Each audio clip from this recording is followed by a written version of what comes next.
नमस्कार। आप सुबह के 8 बज चुके हैं और वक्त हो चला है टॉप एजेंडे का। मैं हूं आपके साथ ऋतु तिवारी पोखरियाल। बुलेटिन की शुरुआत करेंगे। केंद्रीय रक्षा मंत्री राजनाथ सिंह का दौरा। अपनी भाभी के 13वीं में आ जाएंगे, होंगे शामिल। पैतृक गांव भभौरा में 13वीं का आयोजन होगा। करीब 5 घंटे तक जिले में रक्षा मंत्री मौजूद रहेंगे। केंद्रीय मंत्री महेंद्र पांडे, यूपी बीजेपी अध्यक्ष भूपेंद्र चौधरी भी मौजूद होंगे। तो deputy CM Keshav Prasad Maurya, deputy CM Brajesh Pathak भी इस दौरान मौजूद होंगे। तो आज अपने पैतृक गांव रक्षा मंत्री राजनाथ सिंह पहुंचेंगे, जहां अपनी भाभी की 13वीं कार्यक्रम में सम्मिलित होंगे और इस दौरान करीब 5 घंटे वो जिले में मौजूद होंगे। 1 दिवसीय ये पूरा कार्यक्रम है। तो केंद्रीय रक्षा मंत्री राजनाथ सिंह आज अपनी भाभी के 13वीं में शामिल होंगे, जहां अपने पैतृक गांव भभौरा में 13वीं का आयोजन होना है, जिसमें सम्मिलित होंगे। तो करीब 5 घंटे तक जिले में रक्षा मंत्री मौजूद होंगे। इसके साथ ही साथ केंद्रीय मंत्री महेंद्र पांडे, यूपी बीजेपी अध्यक्ष भूपेंद्र चौधरी इस दौरान मौजूद होंगे। इसके साथ ही डिप्टी सीएम ब्रजेश पाठक और केशव प्रसाद मौर्य मौजूद होंगे।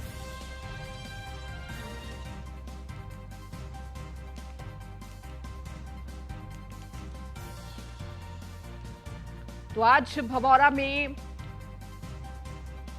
रक्षा मंत्री राजनाथ सिंह की भाभी का 13वीं का आयोजन है और इस दौरान रक्षा मंत्री राजनाथ सिंह भभौरा पहुंचेंगे। पैतृक गांव है उनका, जहां पर वो सम्मिलित होंगे इस कार्यक्रम में।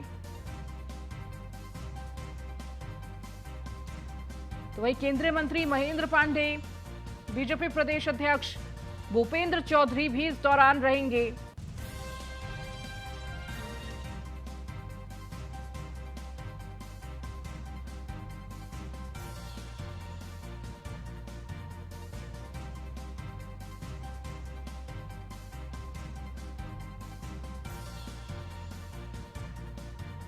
और ज्यादा जानकारी के साथ नीलेश चौहान हमारे साथ जुड़ चुके हैं। नीलेश, क्या जानकारी इस पूरे कार्यक्रम को लेकर? भभौरा पहुंचेंगे रक्षा मंत्री राजनाथ सिंह।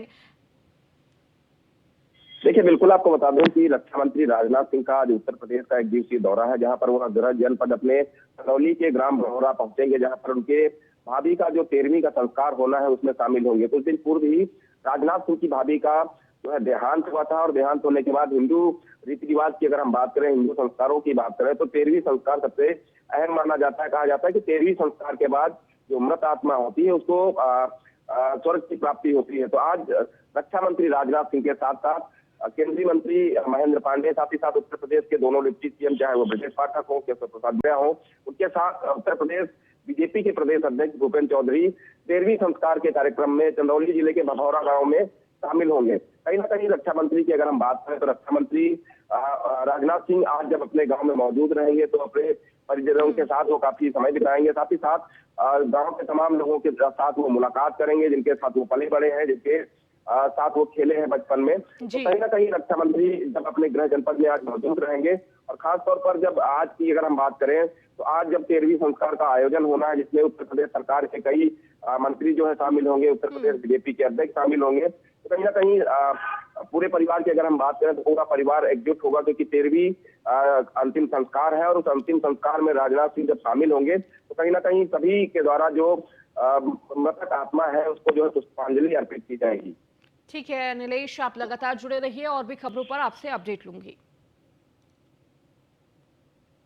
खबरों में आगे बढ़ेंगे, बात करेंगे सपा की, जहां सपा का आज सत्याग्रह है। नए साल पर सपा का 24 घंटे का ये सत्याग्रह सोलंकी पर कार्रवाई के बाद सरकार को घेरने की तैयारी में है। सपा विधायक अमिताभ बाजपेयी की अगुवाई में ये पूरा सत्याग्रह होने जा रहा है। तो आज दोपहर 12 बजे से सत्याग्रह गांधी प्रतिमा फूलबाग पर होगा।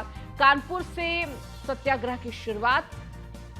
तो सोलंकी पर कार्रवाई के बाद सरकार को घेरने की कोशिश में सपा है। तो लगातार अखिलेश यादव भी कह रहे थे कि सपा के कार्यकर्ताओं पर लगातार कार्रवाई की जा रही है, झूठे आरोपों में उन्हें गिरफ्तार किया जा रहा है और इसी को लेकर कानपुर से ये सत्याग्रह की शुरुआत होगी। नीलेश हमारे साथ लगातार जुड़े हुए हैं। नीलेश, इस पूरे सत्याग्रह को लेकर क्या जानकारी मिल रही है? कितनी संख्या में लोग इसमें शामिल होंगे? कितने बजे इसकी शुरुआत होगी?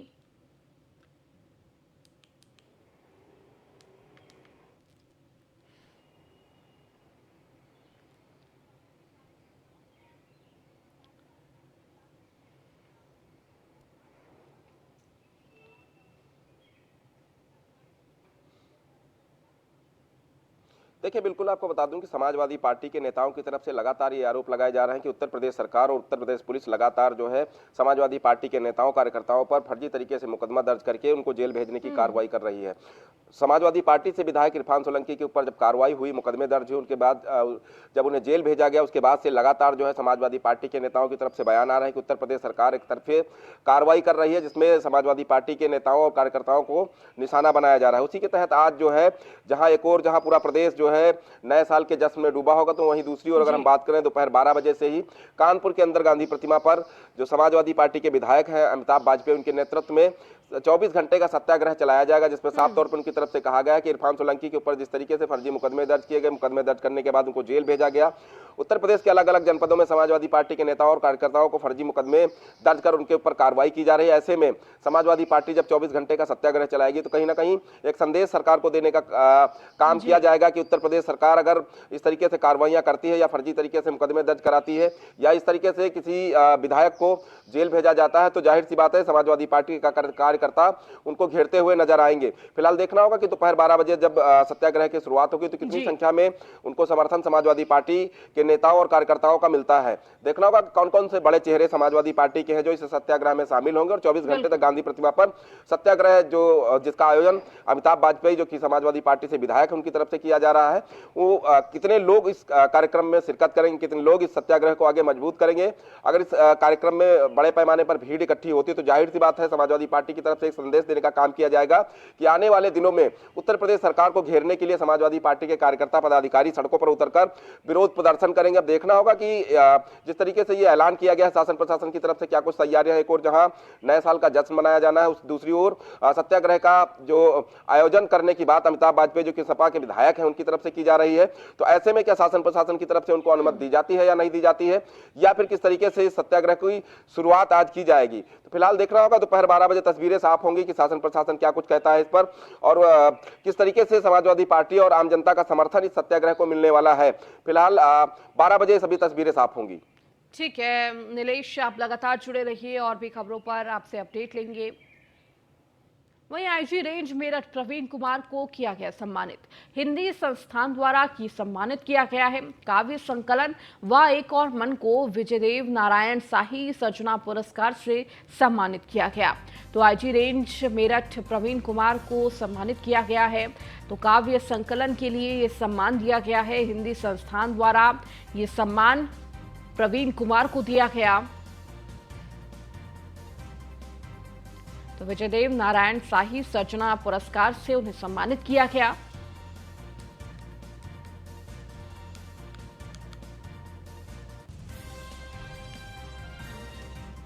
और नीलेश हमारे साथ लगातार जुड़े हुए हैं। नीलेश, देखिए काव्य संकलन के लिए आईजी रेंज मेरठ के प्रवीण कुमार को सम्मानित किया गया, एक बहुत बड़े सम्मान से उन्हें नवाजा गया।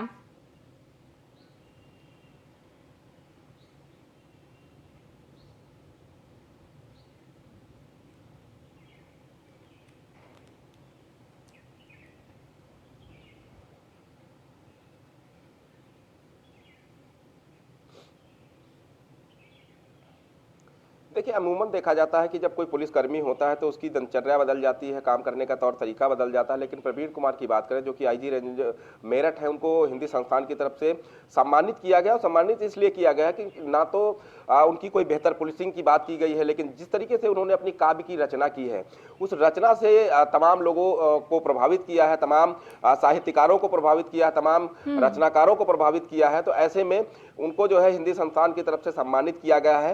हालांकि अगर हम प्रवीण कुमार की बात करें तो जहां कहीं भी उनकी पोस्टिंग अभी तक रही है उत्तर प्रदेश के अंदर बेहतर काम और बेहतर परिणाम लेकर आए हैं। साथ ही साथ जिस तरीके से उनकी काव्य रचनाएं हैं जो कहीं ना कहीं अपने आप में रचनाकारों के ऊपर, काव्य पढ़ने वाले लोगों के ऊपर, जो साहित्य से जुड़े लोग हैं उनके ऊपर जो प्रभाव डाल रही हैं, वो कहीं ना कहीं अपने आप में एक अलग जो है उनको प्रसिद्धि, ख्याति दिलाने वाली है। क्योंकि प्रवीण कुमार एक बेहतर पुलिसकर्मी, पुलिस ऑफिसर होने के साथ साथ एक बेहतर काव्य रचनाकार भी हैं, जिससे ये सिद्ध होता है कि हिंदी संस्थान ने जिस तरीके से उनको सम्मानित किया है वो पुलिस विभाग के लिए गौरव का क्षण होना चाहिए। क्योंकि एक पुलिसकर्मी 24 घंटे अपने परिवार से दूर रहकर जनता के हित में काम करता है, अगर वही पुलिसकर्मी काव्य रचनाएं करता है और वो काव्य रचनाएं लोग पसंद करते हैं, साहित्यकार पसंद करते हैं, तो जाहिर सी बात है कि पुलिस के लिए ये सम्मान का विषय। और खासतौर पर अगर हम उत्तर प्रदेश पुलिस की बात करें तो उत्तर प्रदेश पुलिस लगातार सुर्खियों में बनी रहती है अपनी कार्यप्रणाली को लेकर।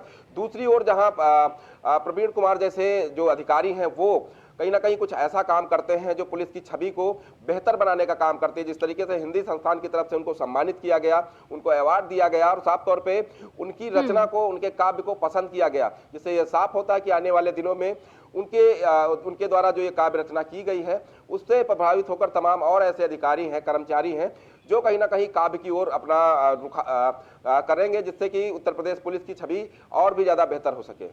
ठीक है नीलेश, बहुत बहुत शुक्रिया इन तमाम जानकारियों को देने के लिए।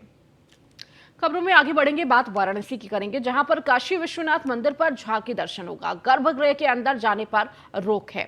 जिस तरह से नया साल आ रहा है, इस मौके पर कहीं ना कहीं भक्तों की भीड़ को देखते हुए ये फैसला लिया गया है। तो काशी विश्वनाथ मंदिर में झांकी दर्शन, या यूं कह लें कि आपको बाहर से ही काशी विश्वनाथ के दर्शन करने होंगे, गर्भगृह में जाने की इजाजत नहीं है।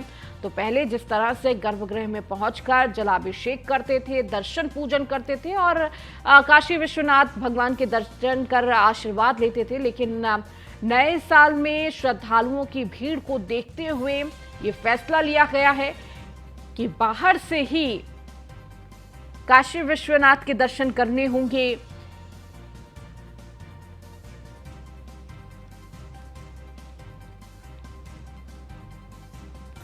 तो काशी विश्वनाथ मंदिर को लेकर ये बड़ा फैसला, बढ़ती भीड़ को देखते हुए ये फैसला लिया गया है। अब खबर औरैया से है, जहां यमुना नदी में कार गिरी है। जालौन से औरैया की तरफ आ रही कार अनियंत्रित होकर रेलिंग से टकराई और इस दौरान रेलिंग तोड़कर यमुना नदी में गिर गई है। रेस्क्यू ऑपरेशन के बाद कार को बाहर निकाला गया। सड़क हादसे में कार सवार युवक की मौत हो गई है। सदर कोतवाली के यमुना नदी पुल का पूरा मामला है। तो जालौन से औरैया की तरफ कार जा रही थी और इस दौरान रेलिंग से टकराकर यमुना नदी में ये कार जा गिरी। तो देर रात रेस्क्यू किया गया, जिसमें कार चालक की मौत हो गई है। मौके पर पुलिस पहुंची, पूरे मामले की जांच कर रही है।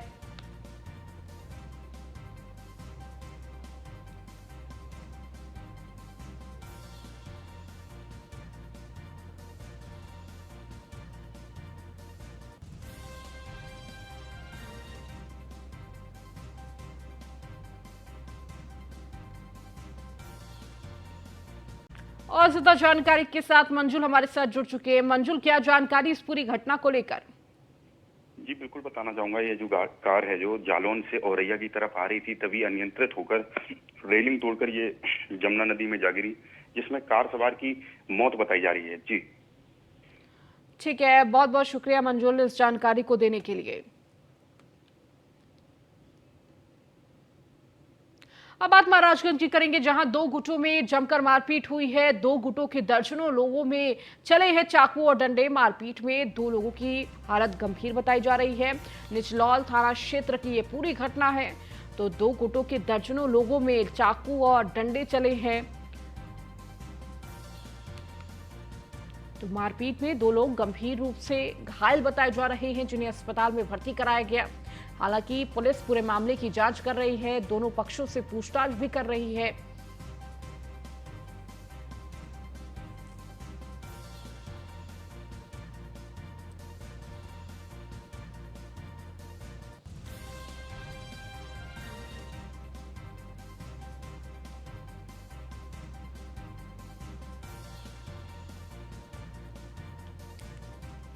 अब खबर सुल्तानपुर से है, जहां अकबरपुर शाहगंज रेलवे ट्रैक पर साबरमती एक्सप्रेस ट्रेन के सामने कूदकर एक युवक ने जान दे दी। तो वही सूचना पर पहुंची जीआरपी पुलिस ने शव को कब्जे में लेकर पोस्टमार्टम के लिए भेज दिया है। ये पूरी घटना अखंड नगर थाना क्षेत्र की है। वहीं मृतक की पहचान सोनू राजभर के रूप में हुई है। जीआरपी पुलिस ने पूरे मामले की छानबीन शुरू कर दी है। युवक ने ट्रेन के सामने कूदकर अपनी जान दे दी।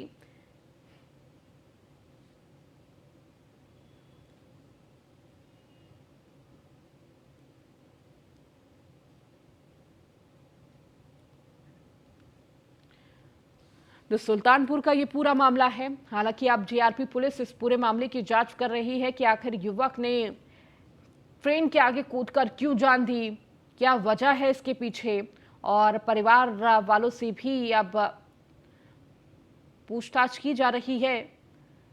तो युवक ने ट्रेन के सामने कूदकर अपनी जान दे दी। सुल्तानपुर का ये पूरा मामला है।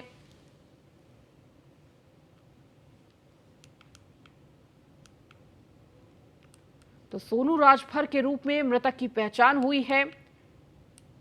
तो ये पूरी घटना अखंड नगर थाना क्षेत्र की है। तो वहीं जीआरपी पुलिस ने शव को कब्जे में लेकर पोस्टमार्टम के लिए भेज दिया है। तो साबरमती एक्सप्रेस ट्रेन के सामने कूदकर एक युवक ने जान दे दी।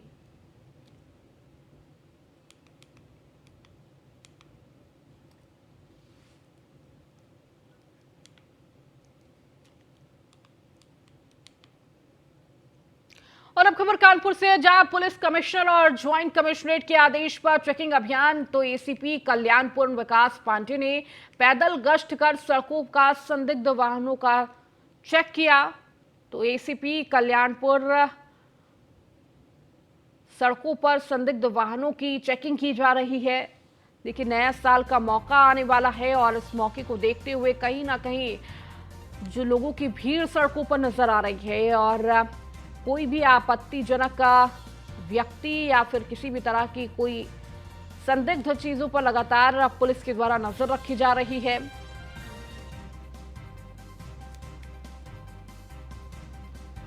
तो पुलिस कमिश्नर और ज्वाइंट कमिश्नरेट ने ये चेकिंग अभियान शुरू किया। सड़कों पर उतरकर सभी गाड़ियों को चेक किया।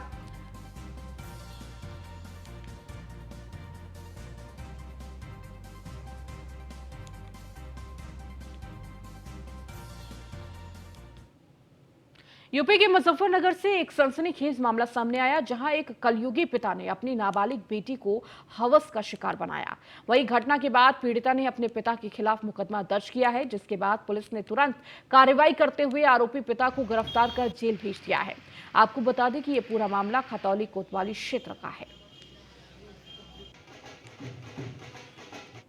सूचना प्राप्त हुई थी कि इस्लाम नगर खतौली कस्बे में एक बच्ची के साथ उसके पेरेंट्स ने रेप किया है फौजी ने। तो सूचना पर जो है तत्काल कार्रवाई करते हुए उसके तहरीर पर मुकदमा दर्ज कराया गया है और आगे की कानूनी कार्रवाई अमल में लाते हुए अभियुक्त को गिरफ्तार करके आगे की विधिक कार्रवाई की जा रही है। मेरी लड़की यही थी, परीन नाम है उसका। इकरार ठेकेदार ने बलात्कार कराया मेरी लड़की के साथ। रात को पहले बजाया है, फिर रात को बलात्कार कराया। जी, ये लड़की का बाप है। बाप नहीं, यो पाप है जी। जी, पापा है इसके लड़की के। जी, जो अगर इसे इंसाफ न मिला तो किसी को भी इंसाफ नहीं मिलना। कोई अपने माँ बाप पे भरोसा नहीं करने का। जी, पुलिस को मैंने सूचना दे दी। जी, मैं जाती हूँ, उसे जेल हो। मेरी लड़की यही थी, परीन नाम है उसका। राजस्थान के मुख्यमंत्री अशोक गहलोत ने 30 दिसंबर को मुख्यमंत्री आवास पर एक पुस्तक का विमोचन किया।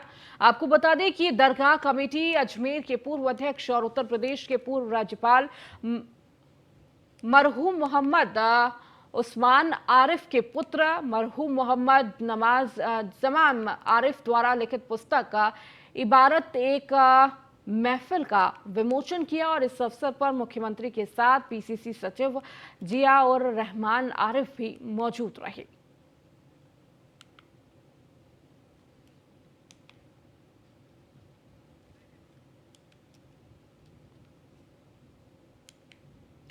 पीएम मोदी की मां हीराबा उस अनंत यात्रा पर हैं, जहां से अब वो कभी लौटकर नहीं आएंगी। बस साथ रह गई है उनकी यादें जो सभी को झकझोर रही हैं। आइए कुछ पीएम मोदी और उनकी मां से कुछ किस्से को आपसे साझा करते हैं। तू इस दुनिया में अमर होके तो नहीं आई थी, तूने भी तो एक ही जिंदगी पाई थी।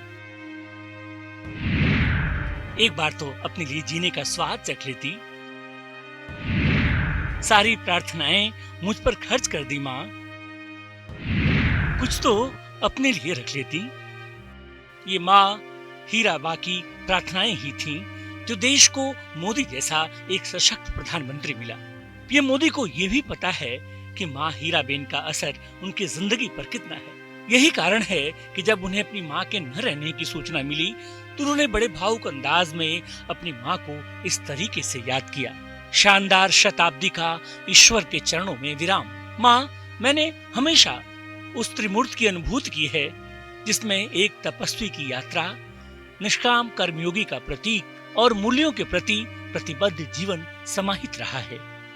देश के प्रधानमंत्री नरेंद्र मोदी की मां हीराबा पंच तत्वों में विलीन हो चुकी हैं। शुक्रवार को अहमदाबाद में उनका निधन हो गया, लेकिन उनके कई ऐसे किस्से आज भी हैं जो हमें उनकी मौजूदगी का एहसास कराते हैं। प्रधानमंत्री ने अपनी मां हीराबा के साथ बिताए कुछ यादगार पलों को सुनाया तो कुछ किस्से दूसरों की जुबानी सुनने को मिले। आज हम आपको पीएम मोदी और उनकी मां के अनमोल रिश्ते के 10 किस्से बताने जा रहे हैं जो शायद ही आप जानते होंगे। पहला किस्सा। मेरे पिता सुबह 4 बजे अपनी छोटी सी चाय की दुकान खोलने से पहले पास के मंदिर में प्रार्थना करने जरूर जाते थे। माँ भी उतनी ही समय की पाबंद थी। वह भी पिता के साथ उठती और सुबह ही कई काम निपटा देती थी। माँ कभी हमसे मदद नहीं मांगती थी, लेकिन मैं घर में सारे गंदे कपड़े लेकर तालाब में धो देता था। कपड़े धोना और मेरा खेलना दोनों साथ साथ होता था। विपरीत परिस्थितियों में अपनी माँ से मिलने वाली सहनशीलता का दूसरा किस्सा बताते हुए पीएम मोदी अपने ब्लॉग में लिखते हैं, घर का खर्च चलाने के लिए माँ कुछ घरों में बर्तन मांजती, चरखा चलाती और सूत काटती। वो दूसरों पर निर्भर न रहने की सीख देती। जब बरसात के दिनों में हमारी छत से रिसने वाले पानी से घर में तालाब बन जाता था तो आपको जानकर हैरानी होगी कि वो अगले कुछ दिनों तक इसी पानी का यूज करती थी। जल संरक्षण का इससे बड़ा उदाहरण और क्या हो सकता है। एक दुनिया है जो समझाने से भी नहीं समझती। एक माँ थी, बिन बोले सब समझ जाती थी। खर्च के लिए 5 हो या 1 रुपए, वो जानती थी कि घर का खर्च कैसे चलाना है। पैसे कम हो तो भी ठीक, पैसे न होने की स्थिति में भी वो किसी न किसी तरह परिवार चला लेती थी। जब हमारा भाई बाहर से कोई चीज लाता था तो माँ उसे फटकार कर उस चीज को लौटाने के लिए भेज देती थी। 18 जून 2022 को अपनी माँ हीराबेन के 100 साल की बधाई पर लिखे अपने ब्लॉग में पीएम मोदी एक और किस्सा बताते हुए लिखते हैं कि जब भी मैं गांधीनगर उनसे मिलने जाता हूँ तो मुझे अपने हाथों से मिठाई खिलाती है। एक छोटे बच्चे की दुलारी माँ की तरह मेरे भोजन करने के बाद रुमाल निकालकर मेरा मुंह पोंछती हैं। वो हमेशा अपनी साड़ी में एक रुमाल या एक छोटा तौलिया लपेट कर रखती हैं। केदारनाथ का किस्सा बताते हुए पीएम मोदी कहते हैं, बहुत व्यस्त होने के कारण मैं मुश्किल से अपने परिवार के संपर्क में रह पाता था, तो उस दौरान मेरे बड़े भाई माँ को केदारनाथ ले गए। वहाँ के स्थानीय लोगों को पता चला कि नरेंद्र मोदी की माँ आ रही हैं। कई लोग उनसे मिले और केदारनाथ में उनके ठहरने की आरामदायक व्यवस्था की। बाद में जो मुझसे मिली तो बोली, ऐसा लगता है कि तुम कुछ अच्छा काम कर रहे हो क्योंकि लोग तुमको पहचानते हैं। अपने ब्लॉग में माँ के साथ उन अनमोल पलों के बारे में बताते हुए पीएम मोदी लिखते हैं, पिता की इच्छा पर एक बार हमारा परिवार पूजा के लिए नर्मदा घाट गया था। तपती गर्मी में माँ ने हमारी बेचैनी को देखा और पिता से आसपास से थोड़ा गुड़ लाने को कहा। उस तपती धूप में पूजा के लिए जाना, माँ की सजगता और पिता का गुड़ लेकर आना, ये सभी बातें मुझे आज भी याद रहती हैं। हीराबेन के बेटे प्रहलाद भाई ने एक इंटरव्यू में बताया था कि माँ को कई देसी नुस्खे पता थे, इसलिए लोग उन्हें देसी माँ कहकर बुलाते थे। कम पढ़ी लिखी होने के बाद भी वो हमारे गांव की डॉक्टर थीं। कड़ी मेहनत और देसी नुस्खों के दम पर ही उन्होंने अपनी उम्र के 100 साल पूरे किए। हीराबेन के बेटे प्रहलाद भाई और स्थानीय मंदिर हटकेश्वर महादेव के पुजारी निरंजन सिंह रावल ने एक इंटरव्यू में एक यादगार पलों को सुनाते हुए बताया कि हमारे पिता बहुत मेहनती थे और माँ पूरे दिन काम करती थी। पीएम मोदी दिन में 18 घंटे काम करते हैं। उनको ये प्रेरणा माँ हीराबा से ही मिली है। वो अनपढ़ थीं। उन्होंने बच्चों को ऐसी शिक्षा दी जिससे वे आत्मनिर्भर बने। हर पुरुष की सफलता के पीछे एक महिला होती है। पीएम मोदी के जीवन में वो महिला कोई और नहीं बल्कि उनकी माँ हीराबा थी। पीएम मोदी के भाई प्रहलाद मोदी इंटरव्यू में माँ हीराबेन की जिंदगी का एक अहम किस्सा बताते हैं। 15-16 साल की उम्र में ही माँ की शादी हो गई थी। शादी के बाद वो मेहसाणा जिले वडनगर में रहने लगी। माँ कभी आर्थिक तंगी और पारिवारिक कारणों से पढ़ नहीं पाई, लेकिन माँ चाहती थी कि उनके सभी बच्चे पढ़ाई करें। उन्होंने वडनगर के एक प्राइमरी स्कूल में सिर्फ 7वीं तक पढ़ाई की। आर्थिक तंगी की वजह से हमारी स्कूल फीस के लिए वो कुछ ज्यादा काम करके फीस चुकाती रही। उस वक्त मोदी के पास स्कूल में पहनने के लिए सिर्फ एक ही ड्रेस हुआ करती थी। जब मोदी की ड्रेस फट जाती तो माँ हीराबेन किसी और रंग के कपड़े की लाइनिंग लगाकर उसे सिल देती थी ताकि मोदी की पढ़ाई न रुके। अब भले ही वो हम सबको छोड़कर चली गई हो, लेकिन उनके बहुमूल्य किस्से उनका हमारे बीच होने का एहसास कराते रहेंगे। चलिए, इस बुलेटिन में फिलहाल इतना ही। बने रहिए न्यूज़ 1 इंडिया के साथ।